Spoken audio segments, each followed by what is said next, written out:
Welcome to Wonderlust. I'm Millie. And I'm Jonty. Welcome to our 3,000 subscribers. We hit 3,000 subscribers this week, which is really strange because when we hit 100 we were surprised at how many people would want to follow our journey. So thank you.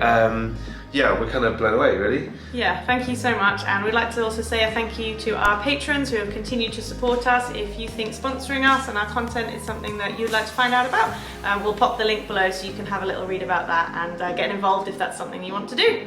We love the modern side of Singapore and all that brings, but we're also particularly interested in looking at Peranakan culture too. Yeah, so I'm a Peranakan, as you will know if you've been following along our journey, and I guess with my line, the Peranakan heritage comes from my grandpa, on my dad's side, my paternal grandpa, and then obviously my dad.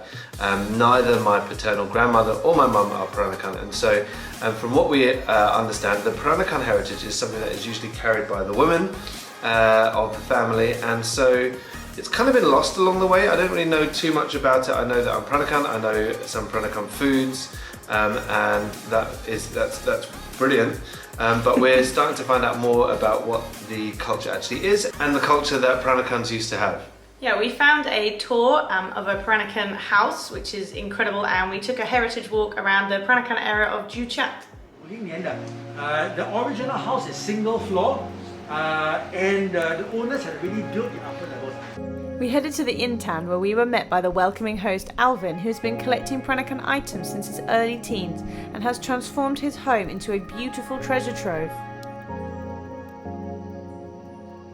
Peranakan furniture was typically made of wood. Influenced by Chinese and Malay and European styles, large pieces of intricately hand-carved furniture would be found in the Peranakan home. Peranakan china is one of my favourite items. Intricate designs and bold colour mixes make these pieces stand out. During our tour we were treated to homemade tea and some traditional snacks, including love letters. The children tried some and Milo found one of the snacks to be quite spicy. Spicy? Can you try some? And the sound that a woman makes, like you, is very important. 那个声音很重要的。为什么呢？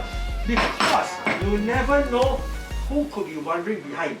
It could be a potential mother-in-law or a matchmaker. Can't put them in. Don't fit. Even the bathroom in this place is decorated with Peranakan things everywhere. The tiles are incredible. We weren't allowed to film upstairs, but there's even more delights. Beaded shoes, jewellery. You'll have to go for yourself and have a look.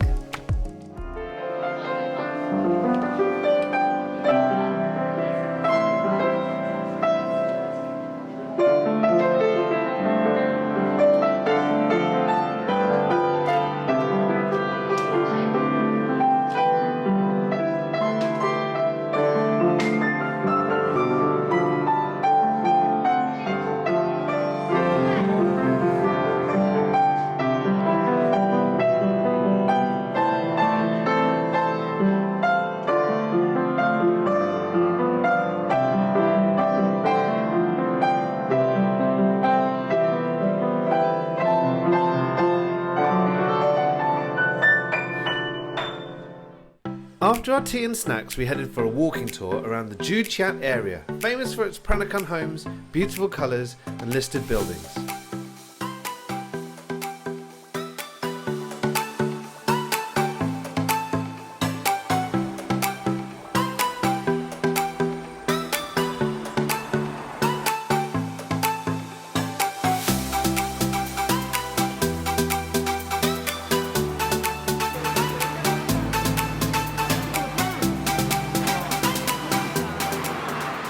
Along the tour, our knowledgeable guide pointed out landmarks and famous buildings, including the house of the composer who composed Singapore's national anthem. Onde. Yeah. Rekosui. This is good.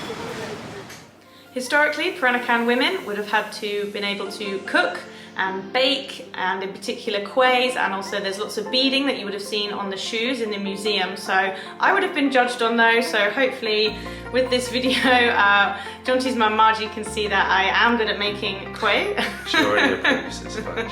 Because we've already been married 10 years. But I met up with the Mrs Kueh, and she was going to show me how to make this particular type of kueh. In a couple of our previous vlogs, you would have heard us mentioning trying food from Mrs Kueh, and I'm here with Mrs Kueh, who's actually my Auntie Maureen, and she's going to be teaching me how to make a different type of kueh today. Yes. Today I'm going to teach you how to make Angkokoe using natural colouring of purple sweet potato. And the fillings is actually peanut with honey, and the other filling will be the mung bean filling. Yes. Yeah, so I've never made these before. I don't think I've even tried some of them, so I'm really looking forward to getting stuck in and finding out how to make these.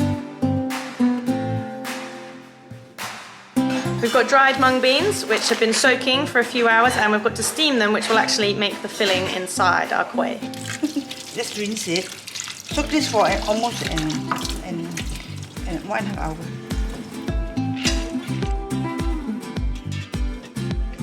The mung beans need to be steamed for about 20 minutes, so we're going to work on making the skin for them. We've got some really cool purple sweet potatoes, which are actually going to give us the natural colour that we need. So I haven't seen these before either, so I'm looking forward to seeing and using some natural food colouring. So I will measure them, and then after skinning it, then we will weigh exactly 400. So grated. So actually, it's better to do what they call strip it, because then the flavour comes up. See? So when you strip it, it's actually better. And now I tie.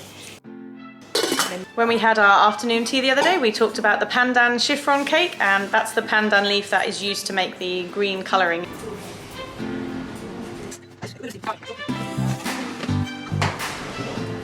going to put 400 grams of water. And to boil them? Yeah. So to release the flavours, is that the stripping? Yes. Almost 20 minutes, but you have to check that. Yeah, I've got one of these that Jijima gave me. In Singapore? Yeah, but it's round for mooncake. This is Pretty. the wooden one, and this is the plastic one. So how do you know if it's done? You just press it down. Normally I would take like one piece, between my finger and I press it. Oh, it's not, it's still hard. The sugar.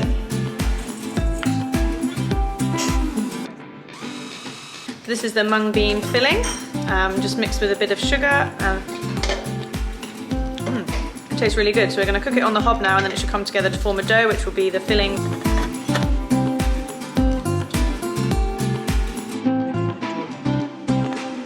So we're going to mash up the purple potato, and that's going to give us our colouring. You keep the water as well, and then we use this to make the dough for the outside before it's all wrapped together, and then we use the moulds that I showed you to make the really cool pattern before they'll be steamed. So that's the sweet potato and the oil. Bit by bit, kind of like Dry out. the shape's beautiful. Oh wow.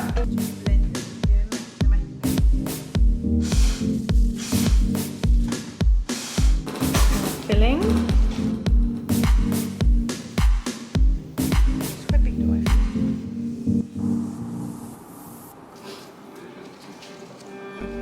Is this okay? A bit thinner. I eat a bit thinner. Thinner? So delicate. Yeah, I know. Is there like a certain technique?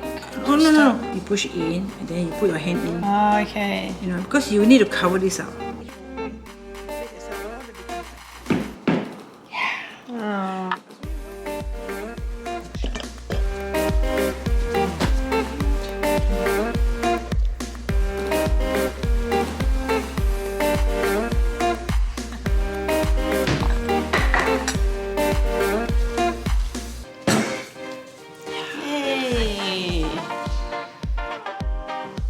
Cut it around, oil everything, put this thing.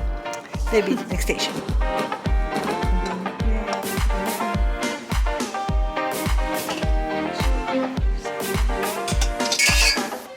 Leave a small gap. Very small gap. We've made some with the mung bean paste, and now we're going to make some with the peanut and honey. They're really satisfying to make when you bash the mould and then they come out perfectly. Mrs Kueh is actually my mum's little sister, and so it was really nice to watch Millie engaging with my auntie, and I kind of miss my mum and they look alike, so that's cool. And the Kuehs were delicious, so that was even better. Yeah, it's nice to be able to get to know the family over here as well now that we live here, so that was pretty cool too. So thanks for having me and showing me how to make them. As usual, you can find us on Facebook and on Instagram. You can get in touch with us with recommendations of places to go, foods to eat, drinks to try, anything really that you think that we might enjoy as a family. So thanks for watching and see you soon. Bye bye!